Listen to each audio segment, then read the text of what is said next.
Good afternoon to all of you.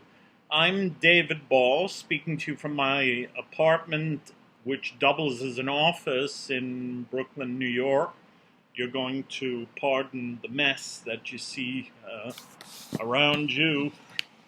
Lots of books, lots of mess, and of course, here I am. I've been involved for a number of years in the custom of drinking mate. When I first started drinking mate in the mid-'80s, mate was virtually unheard of even here in New York. You had to go to an Argentinian bakery in Jackson Heights to get yerba, and the yerba that you found there was either Nobleza Gaucha, which is an Argentinian brand, or Sara, which is the Uruguayan cut of a famous Brazilian yerba. You had no other choice. Now, of course, it seems that the custom of drinking mate has become more and more widespread, thank goodness. But I've been noticing on the pages, and I myself have received a number of emails from people asking for advice on how properly to prepare mate using Argentinian yerba or Uruguayan yerba, and even from people who have questions about chimarrão, so the Brazilian cut of yerba. And I thought it would be a good idea if I did a number of informal videos talking about all of these different subjects. It would also give the opportunity for all of you to contribute sort of down in the comments with your own experiences or your own particular questions. Where I thought we would start today is just to give a bit of background about mate, about drinking mate, how to prepare mate, and the implements that are used. I will do other videos in which I will go into much greater detail. As I've told you, this has been part of my life for many, many years. And it started in Paraguay, then in Argentina and Uruguay, and most recently in Rio Grande do Sul in Brazil. I love the custom of drinking mate. I am fortunate enough to know quite a lot about it. In the 80s, I was invited, in fact, to spend some time in the home of Lauro Ratz and his family. Lauro is the owner and founder of Pajarito, which has now become a very famous yerba here in the United States. When I started drinking it, I had to bring it all back with me when I went to Paraguay because you couldn't get it here. So let me start with some basics. We'll start first with the mate. You have to decide for yourself what type of mate suits you the best. Going into this decision are several considerations. Number one, whether you're the only person who is going to drink from it, because you know that drinking mate is a social activity. Nobody drinks mate because they're thirsty. They do it because they want to reflect, they want to become philosophical, they want to pass time, or they want to be social. So if you want to drink by yourself over a short period of time, if you're in a rush, you'll probably want to use a smaller mate gourd. I'm going to use the word mate because that's the word that is used in Spanish and in South America. Nobody says calabash or calabaza. They use the word mate, or if they're speaking Portuguese, they say cuya. So if you want to drink by yourself, and you're in a rush, you're going to use one that's small. However, I find that most people take their time in the morning, and they use a moderately sized mate. Now, let me introduce you to one that I use quite often. This mate is covered in leather. This style of mate is very common in Uruguay. It has become common now in Argentina, and it is called camionero.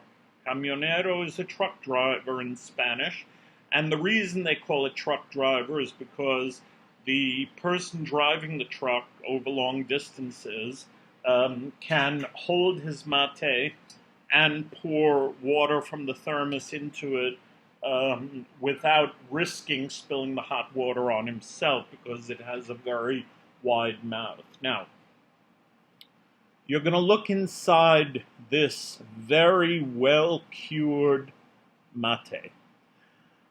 This mate is probably 10 years old. It was given to me by a very dear friend of mine, someone I've known for many, many years, when I went to visit her again in Montevideo. The rim on it, the word in Spanish is virola. This virola is made of silver. Now, you don't need to have one that has a silver rim. They can be made of alpaca. Those are the two most common. This one is made of silver. It has a very simple design on it. This is the typical design that you would have found in Uruguay in the countryside years ago. This is a very traditional type of camionero mate. All right? Obviously, from the inside, you see that it has been worn to a sheen, which means there are no pieces of anything hanging around. It all looks green on the inside, and that's because I have been drinking out of this for 10 years. And whatever organic material was in it when I got it, it had all sorts of things from the inside of the calabash. In Spanish, you call them ojejos. It had a lot of ojejos in it, and all of those, of course, came out a long time ago. Why do you cure a mate? It's not that you cannot drink mate out of a gourd that is not cured. You can. It's just going to be very, very acrid and not very pleasant, because the inside of the gourd has a very strong taste. So the reason that you cure a mate before using it is to get those pieces out so that it won't impart a bad flavor to your mate. Now, this one, as I said, was cured a long time ago. I want to show you the way I make mate. All right? Now, we're going to use a little bit of two different yerbas. This one is an Uruguayan type yerba. You know that yerba mate does not grow in Uruguay. There are attempts now to grow it in Uruguay, but even if they're successful, they're never going to be able to do it in commercially significant quantities because of the amount of mate that people in Uruguay drink. So this is a famous brand in the interior of Uruguay, which is where I learned to drink mate. This is particularly popular in the border provinces of Uruguay, meaning those parts of Uruguay in the north, to the north of Montevideo, that border Rio Grande do Sul. This is a very fine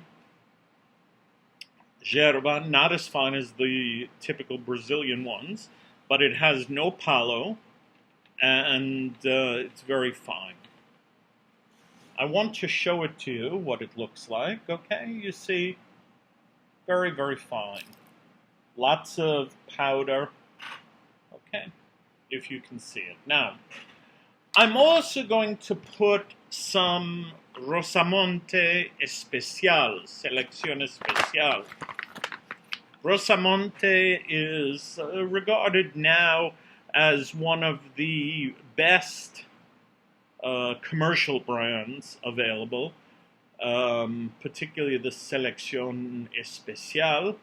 Rosamonte comes from Misiones, which is the province in Argentina best known, together with Corrientes, but the Yerba misionera, the Yerba that comes from Misiones, is particularly appreciated because of its strength. So I'm going to put a little in here, just for no reason really, just because I want to change the flavor a little bit. I don't usually do this. I have no set routine. I do whatever I feel like, whatever I have left. I have bags of yerba laying all over the house, and I think more than anything, I wanted to show you the difference in how they look. So you see that I poured the Rosamonte. You can see, for example, that it is considerably more coarse than the Flor Verde. I have filled it approximately 2/3 of the way. Okay, so 2/3 of the way from the top. There's nothing mathematical to this. I take it, shake it like that. Also, there's no special thing. What is special, or what is necessary, is that you have to get enough yerba in the mate to form a slope. And I hope that you can see it here. If not, I'm going to try to do something about my camera so that I can take better pictures the next time. Okay, I shook it back down again. Now I'm going to do it again, just once, like that. You really don't need to go overboard. I know a lot of people, I see them making mate on videos, and they're going like this and like this and like this. You don't need to do that. Okay, all you need to do, the reason you're doing this, is you want the finer parts to come up, and you want whatever is coarser to go in the bottom. Sometimes that happens, sometimes it doesn't.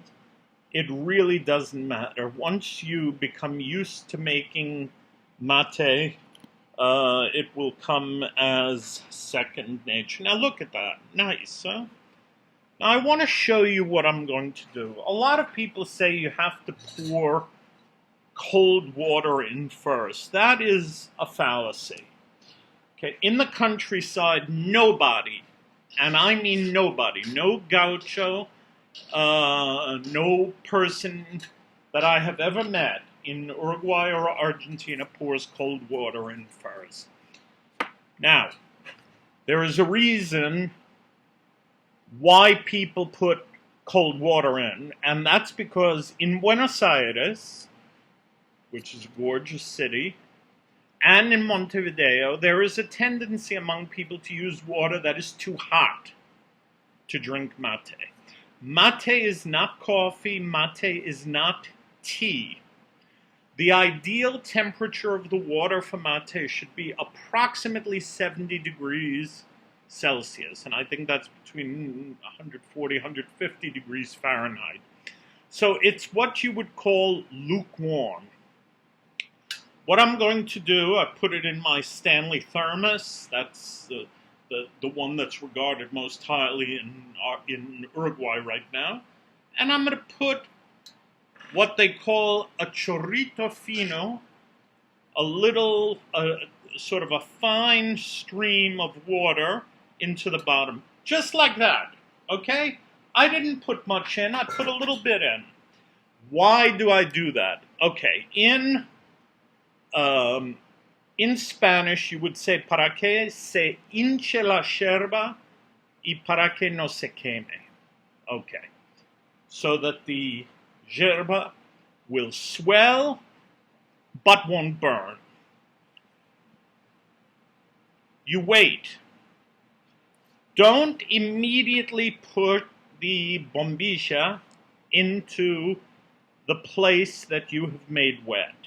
And again, I wish that my technical abilities were better. I'm hoping that my explanation makes it clear. If not, I'll figure out some other way to do this. Because really, there is a lot of uncertainty about this. And I've read some of the books that are out there and articles and blogs.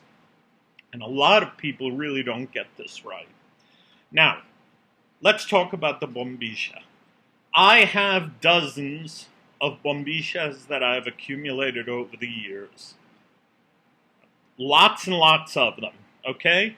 My favorite was made by an artisan named Avila in Uruguay, in the city of Melo, which is in the province of Cerro Largo, in the north of Uruguay.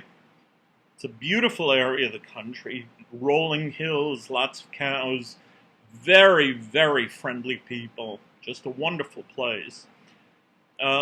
This is the type of bombilla that he makes. This is made out of silver, totally handmade, in his workshop. It even, if you see, it has his name signed on the bottom part. The bottom part of the bombilla in Spanish, the proper word is paletilla, but everybody calls it coco. So this is the coco of the bombilla. In Portuguese, for those of you who know Portuguese, this is called the bobo of the bomba, the bombilla. So this is the bombilla that I use most frequently. And in the course of these videos, I'm going to show you a number of others because some of them have very interesting stories, and that's the joy of having objects. It's not ownership that gives you joy, it's the memories and the stories that they carry along with them. So my friend Avila, whom I have visited in his home in Melo, made this for me a number of years ago, and I've been using it ever since. He made one for Maradona. He made one for just about every big football star in the Argentinian and Brazilian Uruguayan lineup. Also for all the Uruguayan politicians. They don't come cheap, but you will notice how many holes it has in the bottom. Every single one of these holes was put in by him with an awl that looks like a needle by hand. There is no pattern. In other words, he doesn't sit there with a pattern that he places over it. He does this all by hand. I mean, to make a bombilla for Avila takes weeks. One bombilla, okay? Takes weeks. So this is my favorite. I have many others. I'll show you others later, but this is the one we're going to use today. All right, now, how do you make a mate that is going to last a long time and that's not going to lose its flavor? Now look, you don't have to cover the top. This is not chimarrón. This is mate. This is not so fine that the bombilla is going to get stopped up. Take it, okay? Scoop what you've made wet with the bottom. You see, you're holding it like a spoon. Scoop it over to one side, and you'll see you have made a nice little mountain. Right now, turn it. The back of the bombilla is facing the slope, the incline of the slope. Push it in, and then turn it to the left. All right?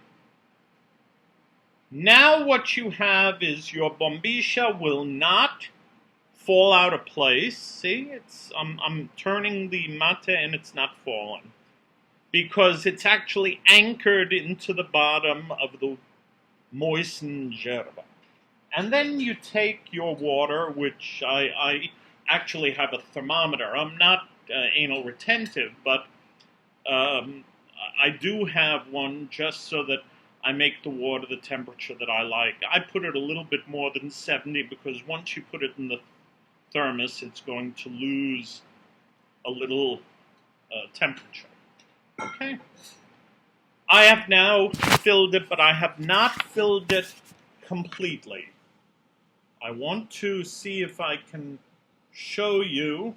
Well, it's not easy, but I think you can see it, no? See?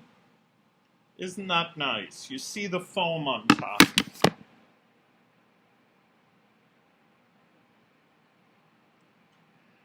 You should be able to drink mate from the first sip without spitting anything out. El primer mate, el mate de sonso, they call the fool's mate, the one that the first person drinks and supposedly spits out. That is a sort of a myth or a legend that got started because people, particularly in the cities, in Montevideo and Buenos Aires, don't take the time that's necessary to make mate the right way. So they just stick the bombilla in the yerba, they pour the water on top, and they start drinking. Yes, that's going to be very strong and very sour. This is not. See? Delicious. Wonderful, strong, flavorful. I don't know, I'm sure you couldn't hear it, but you hear a delightful sound, and then you put it on the side. Or you can serve it to somebody else. The most important thing to know in this first lesson, or this first video, it's not a lesson, I'm not a teacher, you all know as much as I do, I've just been doing it longer, is that if you're in a rush, don't make mate. Because mate is the antithesis of rushing. Mate is meant to be savored, enjoyed. It's meant to be conducive to thinking and to relaxation. Okay, now I'm ready to pour in my second amount. Notice, my friends, that when I pour, I always pour on the bombilla or next to it. Again, this is not a mathematical thing. The reason I do that is because I don't want it to go on the slope, the top of the slope, which is still dry. That's because I want to use the yerba that is here before I then go to the other side and move the yerba over. Okay? Mate does not need to sit and brew. You can pour it in and drink it immediately because from the last time that you took a sip, there is still mate in the leaves. There's still some of the maceration in there. Delicious. I drink it amargo. That was always the way I drank it. I have never had mate dulce or mate with sugar in my life. It was something that I was just taught is not done. However, if you want sugar, after each time you put a little sugar in. Make sure you put it in the hole. You see that my bombilla is not moving at all. It's stuck in there.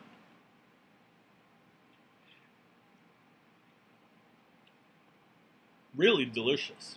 This is a wonderful yerba, and of course mixed with a little bit of selección especial.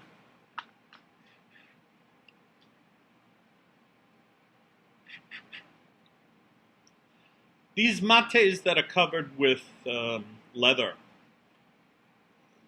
I have been asked before to explain why they do that. Well, many years ago in the countryside, they actually used the testicular sac, okay, the scrotum of a bull.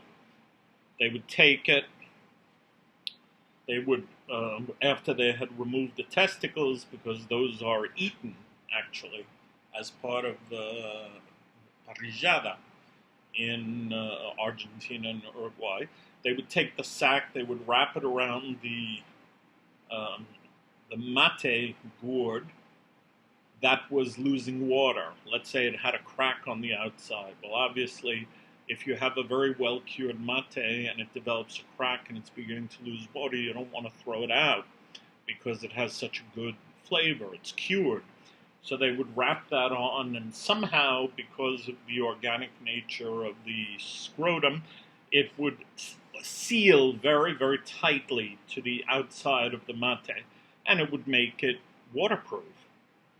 So it would seal everything in. That's how it got started.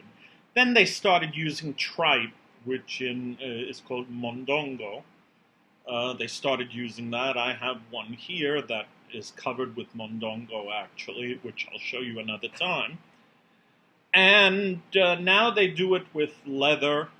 And that's so that if your mate with age cracks on the outside, it won't look bad and it won't lose any water, because this is very, very tight and it will seal anything that is defective on the inside. In fact, as you can see, there's a line running across. I'm sure that means that in the inside there's a slight crack on the outside of the mate. I mean, this mate has been with me all over the world. I lived in the Middle East. This came with me. I've traveled all over Europe. It comes with me every time I go to Italy or France. So, this should have a frequent flyer account of its own. That type of mate, which is very popular now in Uruguay and Argentina, particularly the north of Argentina, is called forrado. So it's totally covered with leather. Now I want to show you, if I can, look at that beautiful head of foam. That's the third mate I've had from this round. As long as you see white foam in your mate, it means that there are flavonoids. There is flavor. As soon as you see those white bubbles disappear or get much less, it means that it's time to change the yerba, or in this case, it would be time to change the position of the bombilla. Something that you cannot do with chimarrão, for those of you that like Brazilian ervas, yerba. I will do another video on chimarrão because there's a whole different technique to preparing it. Really, it's just magnificent. Not because I made it, but it just is. It's magnificent, delicious. I wish that you were here so that I could share it with you. Tomamos un mate. Would you like to have some mate?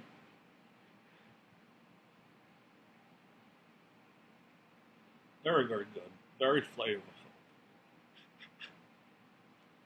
Now I'm going to sit that down. That's going to be here for a while. And maybe I'll have some. It's getting late. It's 20 after 4. I usually don't drink mate after 6 o'clock at night, and that's because I have trouble sleeping. Mate does have a stimulant in it. The stimulant is called matein. It's not called caffeine because caffeine is only found in coffee. The stimulant found in black tea is related to it, but it's not called caffeine. And what mate has is called matein, and it is a stimulant. It doesn't make you as jittery as caffeine does. However, if you have trouble sleeping, it may keep you up. Some people it doesn't. I don't know. But I myself don't. Now, I know that I've talked a lot, and perhaps you've heard more than you ever wanted to know about how to prepare mate. In the next video, I'm going to show you what to do when you no longer see the foam on top and you want to move the bombilla. What you should take away from this video is that, number one, you should never be in a rush when you're drinking mate. Number two, never put the bombilla in the bottom of the mate and then put yerba on top of it and then pour water on top of it. That's what people in the big cities do when they're rushing out the door. It's silly, and it will just create one or two very, very, very strong mates, and then you'll have nothing. It will lose its taste very, very quickly. Okay? I'm doing this not because I usually would drink it this fast, but I just want to show you that already, we're on the fourth. I've probably had almost a third of my thermos, okay? And I still have plenty of white foam on top. It's espuma, which means that the flavor is still there. The boquilla, the mouthpiece, the boquilla, or of the bombilla, this type of bombilla is made of silver. The traditional was made of silver. The tradition of using gold or gold-plated mouthpieces for bombillas was an affectation that started in cities. There's nothing wrong with it. I have many gold and gold-plated bombillas, but the traditional is this. It's the one that I like. I've had this bombilla for years. I take very good care of it, as you can tell, because it's still shining. Some people never clean them because they think it looks better when it gets a patina of age on it. See? Absolutely delicious. And you see this part, the top of the slope, is still dry. So you will see the level of the yerba on the side where you're pouring the water. It gets higher and higher because it swells. Okay? There will be more. I'm hoping to make this a habit. I didn't expect to talk for 33 minutes. I expected this to be a very short video, but when I start talking about mate and yerba and bombillas and South America, I tend to go on and on and on. If you have any questions, if you have any comments, again, put them down there. I have been thinking about doing this in Spanish as well, and in Portuguese, but for the moment I'm more concerned about my American, European, Asian friends out there who learned to drink mate the way I did.